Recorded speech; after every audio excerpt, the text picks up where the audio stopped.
Good morning बच्चों। आज जो हम पढ़ रहे थे, जो होम साइंस की डेफिनेशन होती है, फूड और न्यूट्रिशन की डेफिनेशन जो आती है वो हम पढ़ रहे थे। आज की क्लास में हमें ये पूरा करना था, लेकिन आवाज़ नहीं आ रही, नेटवर्क प्रॉब्लम की वजह से हम ये टॉपिक नहीं कर पाए थे, तो हम इसका वीडियो बना के भेज रहे हैं।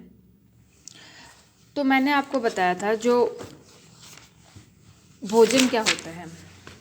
भोजन की परिभाषा मैंने बताई थी कि अपने शरीर में किसी भी रूप में लिया गया पदार्थ, चाहे वो अर्ध तरल हो, चाहे तरल हो या ठोस हो, और जो हमारे शरीर की पोषणिक आवश्यकताओं को पूरा करता हो, उसे हम कहते हैं भोजन। अब यहाँ पे जो हम भोज्य पदार्थ लेते हैं, उन भोज्य पदार्थों को हमने दो भागों में बांटा है। कौन कौन से दो भाग हमने इसके बांटे हैं? पूर्ण भोज्य पदार्थ और अपूर्ण भोज्य पदार्थ। जैसे आपको नाम से समझ आ रहा है, पूर्ण भोज्य पदार्थ वे भोज्य पदार्थ होते हैं जिसमें सभी पौष्टिक तत्व पाए जाते हैं, और अपूर्ण भोज्य पदार्थ वे भोज्य पदार्थ होते हैं जिनमें एक या दो पौष्टिक तत्व ही पाए जाते हैं, सारे पौष्टिक तत्व उसमें नहीं पाए जाते हैं। तो इस तरीके से जो भोज्य पदार्थ है उनको हमने दो भागों में बांटा है। कौन कौन से दो भागों में हमने बांटा है? पूर्ण भोज्य पदार्थ और अपूर्ण भोज्य पदार्थ। अब जो हमारी अगली परिभाषा है वो है पोषण। अब पोषण में हम ये कहते हैं कि पोषण जो है वो शरीर में पोषण, अगला हमारा है पोषण। पोषण क्या है? कि शरीर में होने वाली विभिन्न क्रियाओं का संगठन है जिसके द्वारा सजीव प्राणी ऐसे पदार्थों को ग्रहण करता है तथा उसका उपयोग करता है जो शरीर के विभिन्न कार्यों को संपन्न करते हैं। अब यहाँ पे हम क्या मानेंगे कि पोषण जो है शरीर में होने वाली विभिन्न क्रियाओं का संगठन है, मतलब बहुत सारी क्रियाओं का संगठन है जो जिसके द्वारा सजीव प्राणी जो होते हैं वो भोज्य पदार्थों को ग्रहण करते हैं तथा उनका उपयोग करते हैं। और जो भोज्य पदार्थों का हम उपयोग करते हैं वो किस रूप में करते हैं? कि हमारे शरीर की वृद्धि के लिए आवश्यक होते हैं, और साथ ही साथ हमारे शरीर में अगर कोई टूट फूट हो जाती है तो उसका टूट फूट की मरम्मत करते हैं या वहाँ पुनर्निर्माण का कार्य करते हैं। तो जैसे मान लो हम क्रियाओं में हम कहते हैं हम भोजन को ग्रहण करते हैं, भोजन को ग्रहण करते हैं, तो भोजन को ग्रहण करने के साथ साथ और भी क्रियाएं होती हैं जिसमें हम मान लेते हैं कि भोजन का पाचन होता है, भोजन का अवशोषण होता है और भोज्य पदार्थों का उत्सर्जन होता है। तो इस तरीके से हम कह सकते हैं कि विभिन्न क्रियाएं सम्मिलित हुई, और जो भोजन के द्वारा हमें पौष्टिक तत्व मिलते हैं उन पौष्टिक तत्वों का कार्य हम क्या करते हैं? क्या कार्य होता है उन पौष्टिक तत्वों का? कि वो हमारे शरीर में ऊर्जा प्रदान करते हैं, और उस ऊर्जा के द्वारा हम विभिन्न क्रियाएं करते हैं। साथ ही साथ जैसे हमें प्रोटीन मिला, विटामिन मिला, ठीक है, इनके द्वारा हम क्या करते हैं? हमारे शरीर में जो टूट फूट होती है उसकी मरम्मत करते हैं। तो इस तरीके से जो भोज्य पदार्थ होते हैं उनका कार्य हमारे शरीर को सुचारू रूप से चलाने का होता है। ये हो गया पोषण। और अगला हमारा जो है वो है आहार। अब आहार आप किसे कहोगे? व्यक्ति एक दिन में जितना भोजन ग्रहण करता है, भोजन की वह मात्रा उस व्यक्ति का एक दिन का आहार कहलाती है। देखो, एक व्यक्ति जितना भोजन ग्रहण करता है, मानो आप हो, आप एक दिन में जितना भोजन ग्रहण करते हो वो भोजन आपके एक दिन की आहार कहलाता है। देखो, जैसे मान लो आपने सुबह का नाश्ता किया, दोपहर का खाना खाया और रात का खाना खाया, तो ये तीनों है, इन तीनों को मिला के हम आपका आहार कहेंगे। ठीक है, आहार हमेशा एक दिन का ही माना जाता है। अब आ रहा है संतुलित आहार। संतुलित आहार किसे कहेंगे? कि वह आहार जिसमें पर्याप्त मात्रा में सभी पौष्टिक तत्व विद्यमान हो, जो व्यक्ति की शारीरिक वृद्धि एवं विकास के लिए पर्याप्त हो, संतुलित आहार कहलाता है। क्या कहलाता है? वह आहार जिसमें पर्याप्त मात्रा में पौष्टिक तत्व विद्यमान हो। कि ऐसा आहार जिसमें पर्याप्त मात्रा का मतलब है जितने पौष्टिक तत्व हमें चाहिए उतने पौष्टिक तत्व अगर उस आहार में सम्मिलित हैं तो ऐसा आहार क्या कहलाता है? संतुलित आहार कहलाता है। अब आहार मैंने कहा कि हम तीनों टाइम का जो है उसको मान के चलते हैं, तो पूरे दिन में सुबह के नाश्ते से लेकर रात के खाने तक पूरे दिन में जितना पौष्टिक तत्व हमें चाहिए उतने पौष्टिक तत्व अगर हम ले लेते हैं तो उसे हम कहते हैं संतुलित आहार। और असंतुलित आहार किसे कहेंगे? नाम से आपको पता चल रहा है, ऐसा आहार जिसमें एक या अधिक पौष्टिक तत्व की कमी पाई जाती है या अधिकता पाई जाती है। मतलब जिस हिसाब से हमें पौष्टिक तत्व चाहिए उसके अकॉर्डिंग, उस हिसाब से अगर पौष्टिक तत्व उस खाने में नहीं है, उस आहार में नहीं है, तो ऐसे आहार को हम कहते हैं असंतुलित आहार।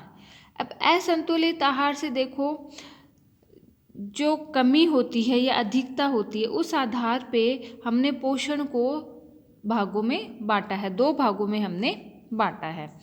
जब संतुलित आहार दिया जाता है, ठीक है, हमें जितने पौष्टिक तत्व चाहिए उतने पौष्टिक तत्व अगर हमें आहार से मिल रहे हैं तो वैसे पोषण को हम कहते हैं सुपोषण। सु का मतलब अच्छा, इसका अगर हम संधि विच्छेद करते हैं ना तो सु प्लस पोषण मतलब अच्छा पोषण। नाम से आपको पता चल रहा है अच्छा पोषण। अच्छा पोषण का क्या होगा? मतलब जो हमारी ज़रूरतों को पूरा करेगा, तो उसको हम कहते हैं सुपोषण। अब देखो सुपोषण में क्या हो गया कि यह वह स्थिति है जिसमें भोजन में सभी पौष्टिक तत्व व्यक्ति की उम्र, लिंग, शारीरिक व मानसिक कार्य क्षमता व अन्य आवश्यकताओं के अनुकूल रहते हों। इसमें यह कह रखा है कि सुपोषण हम कब कहेंगे? सुपोषण हम तब कहेंगे जब आहार में, खाने में सभी पौष्टिक तत्व हमारी ज़रूरतों के हिसाब से हो, तब हम उसको कहेंगे सुपोषण। कुपोषण हम कब कहेंगे? कु का मतलब गंदा, खराब, तो कुपोषण हम कब कहेंगे?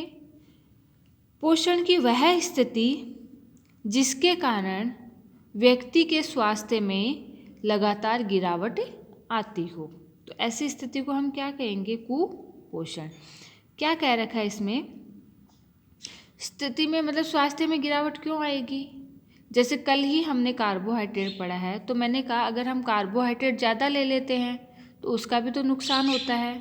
मोटापा बढ़ता है, कोलेस्ट्रॉल बढ़ता है, मोटापे से होने वाली बीमारियां हो जाती है जिसमें हार्ट अटैक आता है, बीपी हाई हो जाता है, मधुमेह रोग हो जाता है ना। तो जब हमने रोटी ज़्यादा खाई तो इतने रोग हो जाते हैं।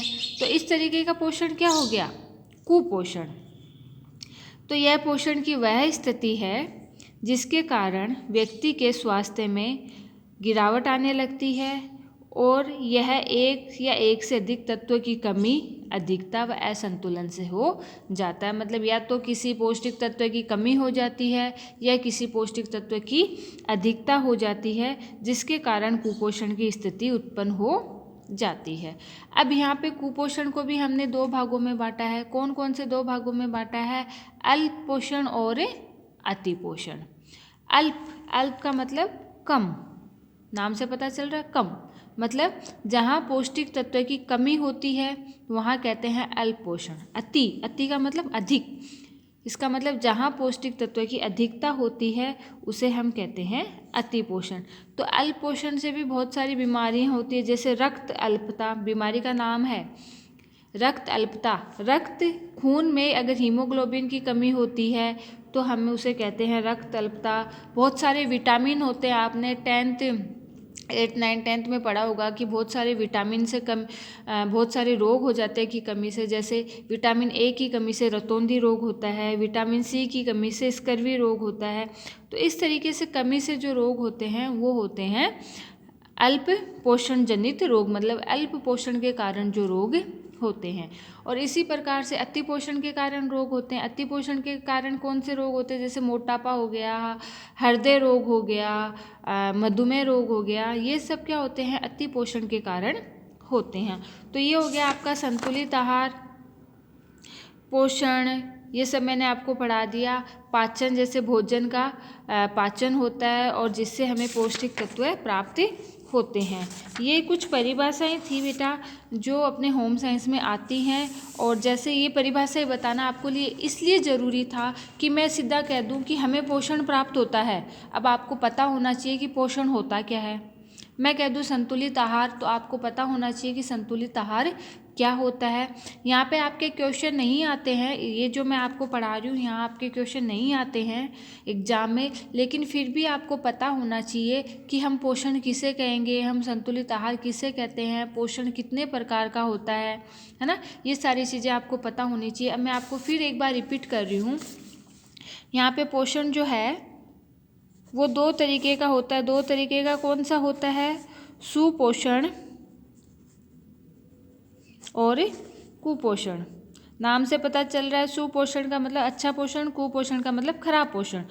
तो अच्छे पोषण में क्या होगा कि सभी पौष्टिक तत्व हमारी आवश्यकता अनुसार पाए जाते हैं। कुपोषण का मतलब सभी पौष्टिक तत्व हमारी आवश्यकता अनुसार नहीं पाए जाते, उसमें 1 या 2 पौष्टिक तत्व की या तो अधिकता रहती है या कमी रहती है।